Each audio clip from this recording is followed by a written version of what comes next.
I've got lots of questions from consumers over the past couple of weeks about auto repair, and I do believe it's important for us as the industry to answer the consumer, especially some of their questions and concerns. Recently, you've probably seen a video from me where we talk about another shop that had a misdiag, as we call it in the industry, where they make a recommendation to repair something and it was a miss. Now, let's talk about this for a minute, because a lot of folks talk about this happens to them and the shop comes back and says, hey, we're going to charge you, we have to do more testing, or hey, we have to replace something else. This has become more common as automobiles have become more advanced, because it takes a much more skilled individual to properly test and diagnose the modern automobile. However, there are some rules to this that I think any good business should follow.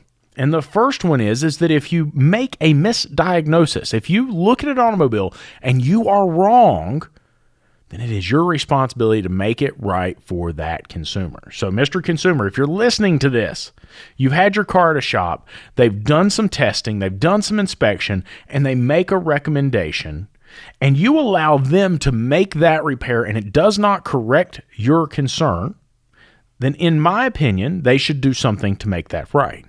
Now, is it that they do additional testing, determine what is needed to properly correct your concern?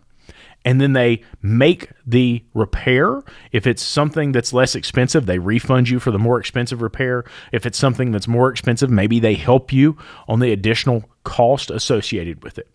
There are some variables to this, and in some cases, there is no 100%, I know for sure answer. And the variable in that instance is the shop must communicate with you.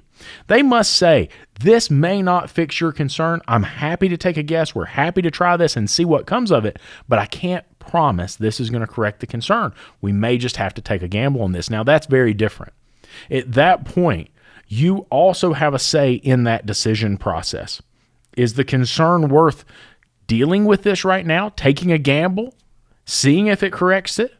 Or is the concern something you can live with? Maybe let it get worse for a while and see if we can get it to where it's duplicatable and we can prove beyond a shadow of a doubt what we're doing is going to correct the concern.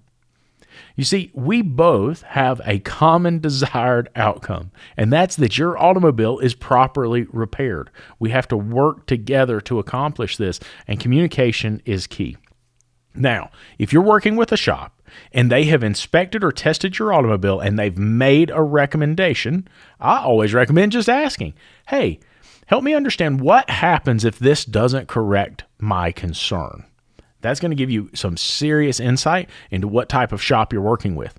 If they say, well, that's kind of on you and we're going to have to make some additional testing estimates and additional repair estimates, it might be worth considering speaking with another shop or getting a second opinion. Just my thoughts on the situation. Y'all have a good one.